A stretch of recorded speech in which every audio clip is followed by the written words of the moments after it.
In 3, 2, 1. Welcome back to Healing Out Loud, Boundaries and Becoming, where we stop pretending and start healing for real. It's your girl, your host Kayla, and welcome my beautiful people and my fellow overthinkers. Y'all are truly a part of this family. Now let's talk boundaries, becoming, and everything it takes to live this life out loud. So guys, on today's episode, it's going to be filled with love, memory, and a little laughter because that's exactly who my father was. That's right, it's my dad's birthday month. And on his birthday, I want to honor him the way he lived, which was full-hearted, steady, and sprinkled more like a dash of humor. Guys, for those who don't know, I did lose my father at a young age. So this episode will be a little emotional, but it's going to be also healing. So let's step back into the love that shaped me. So my father loved my mother, my brother, and of course his favorite, his princess, me. He loved us with the kind of love that didn't need to be announced itself. It just was. It was strong, steady, and present. The kind of love that made you feel safe even when life wasn't.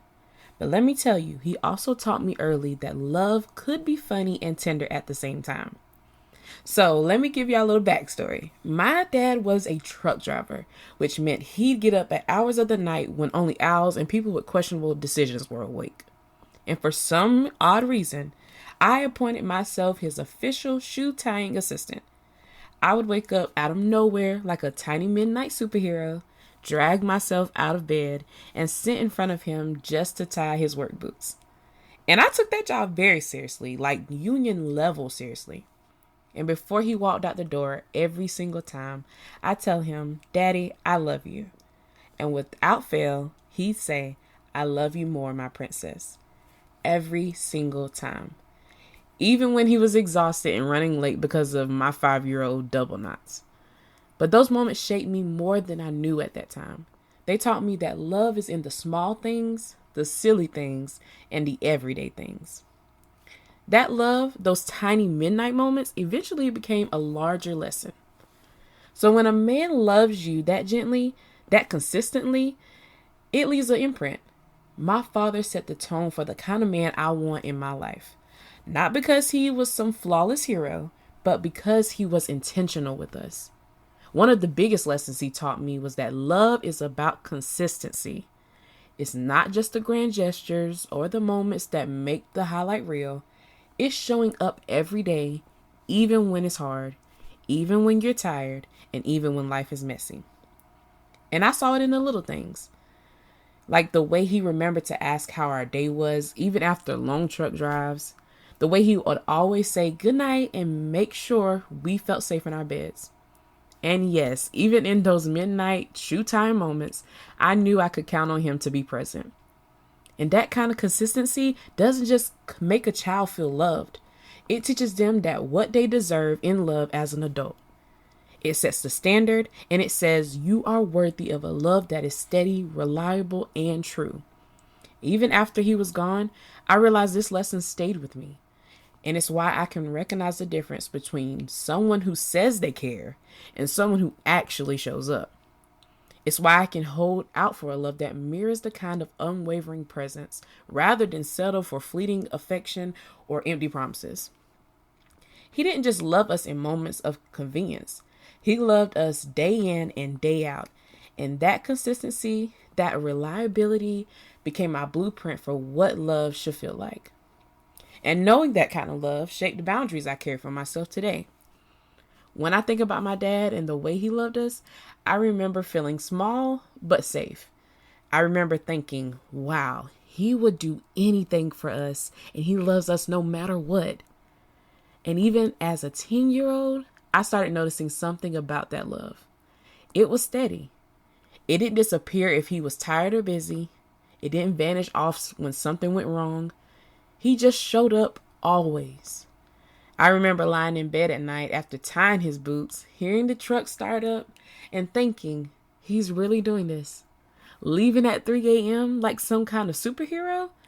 And in the moment, even half asleep and grumpy, I felt safe, loved, and proud, like I had my own personal hero in the world. Even as a little kid, I knew I didn't want anything less. I didn't want people to say, I love you only when it is convenient. I didn't want affection that came and went like the wind. I wanted the kind of love my dad gave. So even now, when I think about love as an adult, I refuse to settle. I refuse to accept love that's half-hearted or inconsistent because I already know what real love feels like. I remember that 10-year-old heart sitting on the floor whispering, I love you, and hearing him say, I love you more, my princess. That little heart knew then, and I know now, that I deserve love that shows up, protects, and doesn't play games. And even when it hurts, even when it's scary to trust, that 10-year-old still whispers, you know what love can be. Don't settle. Don't lower your standard. And then she smiles a little and says, also, if anyone else tries to love me, they better come with a cape and a sense of humor, just like my dad. And guys, speaking of future love, I actually have something to say to the man who will one day walk beside me. So to my future partner, just know you're stepping into some big shoes. I mean, bigger than any work boot my dad ever laced up. And it's not because I expect you to replace him or compete with his memory, but because he showed me what real love feels like, and I will honor that for the rest of my life. Here's what I want you to know. I know what real love looks like. I've felt it, I've lived it, and it's consistent, patient, and true. I know it's not about grand gestures or flashy words. It's about showing up when it's hard, protecting and nurturing, and being present in the small moments. You will have to love me with intention and with presence and with care. You will have to show up when life gets messy, when it's inconvenient, when I'm cranky or scared or just plain stubborn. And I am that. My dad taught me that love is steady, that it's consistent, and that it never keeps score. And I definitely won't settle for anything less. But don't worry, you don't have to be perfect. You just have to try every day the way he did. You have to make me feel safe, valued, and seen the way my dad made me feel as a little girl, tying his boots in the middle of the night. And bonus points if you can make me laugh in the process, because my dad had that down too. So future man, consider this your welcome letter and gentle warning. I know love, I've seen it, I carry it in my heart, and I will never compromise the standard it set for me. If you love me with intention, care, and consistency, or you don't love me at all. Now I want to invite you guys to some reflection of your own. So I want you to grab a journal, open a blank note screen, and let's take a moment. I want you to open your heart, because this is where healing meets becoming. All right, so this exercise is going to be called mapping your love blueprint. So the first step I want you to write down is identifying who loved you into safety. I want you to think of one person, past or present, who showed you love that felt meaningful or safe. And that could be a parent, a friend, a sibling, a teacher. I mean, anyone who left a lasting imprint. I want you to write that name down. And guys, if you need a pause in between the steps, please do so, because we want to make sure that you get this healing. So step number 2 is describe. And we're describing what did their love feel like. I want you to write down at least 3 qualities of love they gave you. Not just what they did, but how it felt. And maybe it felt like patience or protective or like freedom. But be honest, be gentle, and let your memory breathe. All right, so step number 3 is connect. We're connecting on how did their love shape you? And ask yourself, how was this love influenced the way I want to be loved now? Maybe it taught you that your voice matters.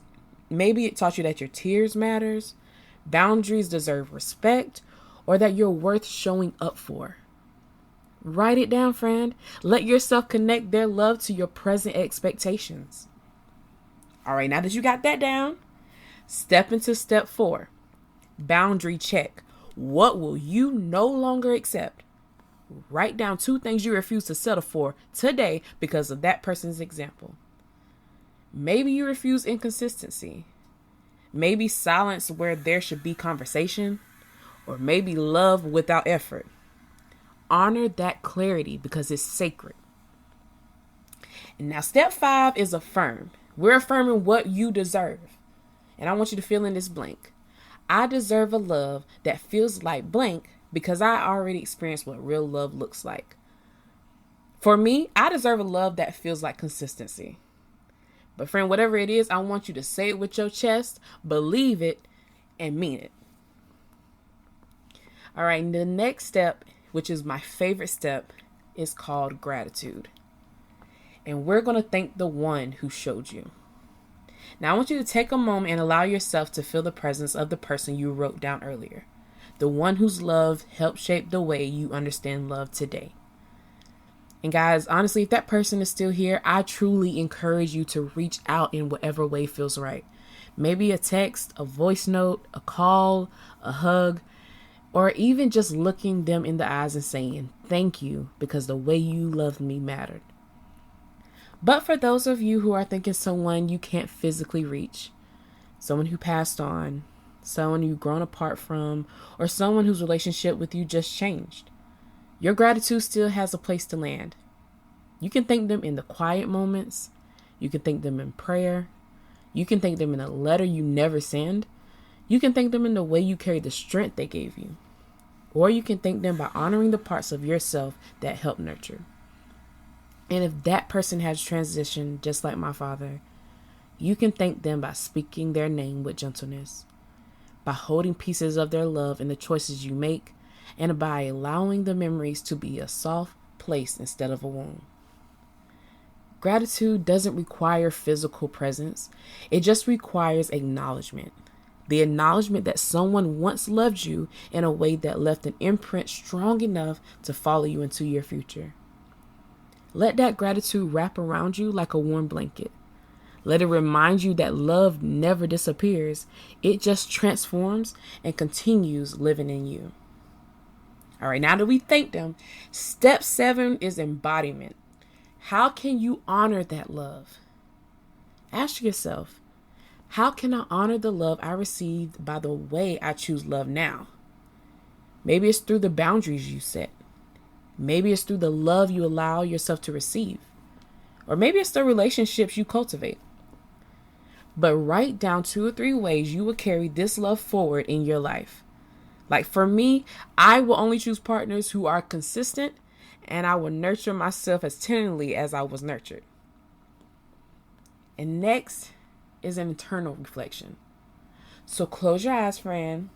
Place your hand over your heart and feel the love you received. And I want you to ask yourself, how does this love guide the way I live, love, and protect my heart today? I want you to see yourself embodying this love in your words, your actions, and your choices. Let it shape your boundaries and the way you allow love in. All right, so next, guys, we're going to do a meditation. And I know it may sound weird, but we're actually going to do this. We're going to be resting in the love that shaped you. Okay, so I want you to take a moment, slow down with me, wherever you are. Maybe you're listening in your car, sitting on the couch, lying in the bed, I don't care. But take this moment to settle into the love that shaped you. So, because this is a meditation, take a deep breath in through your nose, slow and steady. Let your chest rise. Hold it for a moment and gently exhale. That's good. Let's do it one more time, friend. Deep breath in and release. Let your shoulders fall. Unclench your jaw. Soften your hands and let your body surrender to this moment of stillness.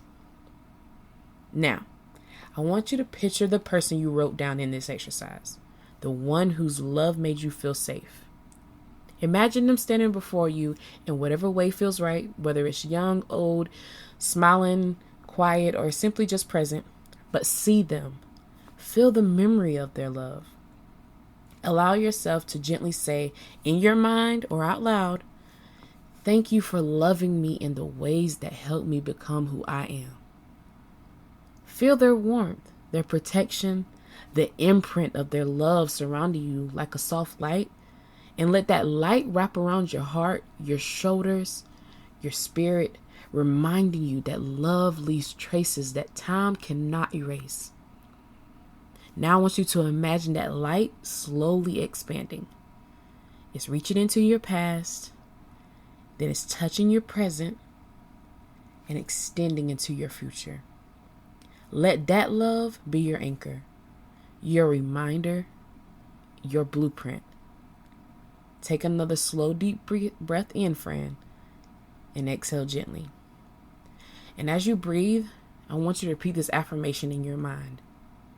I am worthy of love that feels safe, steady, and true. I am worthy of the kind of love that honors me. And let this moment ground you. Let it strengthen you. Let it remind you that you deserve to be loved the way that person once loved you, which was with intention, with presence, and with care. And friend, when you're ready, slowly open your eyes. Hold this feeling gently. And before we close this moment, say it with me, guys. That's growth, baby. All right. So as we're holding on to this clarity, softness, and growth, I want to return to the man who inspired this episode, which was my dad. Today on his birthday, I say, Dad, I truly thank you. Thank you for the love you poured into my mom, my brother, and myself. Thank you for letting me tie your boots, even in the middle of the night. Thank you for every I love you more, my princess. Thank you for being my first safe place. Thank you for the standard that guides my boundaries and choices. Your love didn't leave when you did. It continues to shape me. And Dad, I wrote you a poem. Dad, in every sunrise on the road you traveled, in every mile you drove with purpose, in every whisper of I love you more, your heart was teaching me how love should feel. You left early, but you're still in every chapter, in my boundaries, in my strength, and in the woman I'm becoming. And I truly hope you're proud. If love is a legacy, yours is the one I carry. If protection is a promise, yours is the one that stayed. And today, I say the words I always return to. Daddy, I love you. And I hear you still saying, I love you more, my princess. Friends, thank you for joining me in this deeply personal episode. And I promise you guys, I won't be crying like this for every episode. But today on my dad's birthday, I celebrate him. His love, his presence, and the way he shaped who I am. Every memory, every laugh, every I love you more, my princess, continues to guide me, remind me of my worth, and set the standard for the love I allow in my life. So let's honor him together today. Supporters, please join me in sending birthday love up in heaven to my dad. And remember, love leaves a mark that lasts a lifetime. Guys, thank you for showing up for your messy, beautiful, real self, and for being willing to do the work it takes to heal. And let's make sure you guys are following the show wherever you listen. And if this episode spoke to your heart, friend, share this with another friend who needs a reminder that they're not alone in this, and someone who needs a laugh and a little healing. And we're going to continue our healing journey. And until then, take care of your energy, protect your peace, and remember, becoming might be messy, but it's also beautiful. And you've been listening to Healing Out Loud, Boundaries and Becoming. Keep healing, keep becoming, and keep laughing when life gets messy out loud. It's your girl, your host, Kayla, signing off. And until the next time, bye!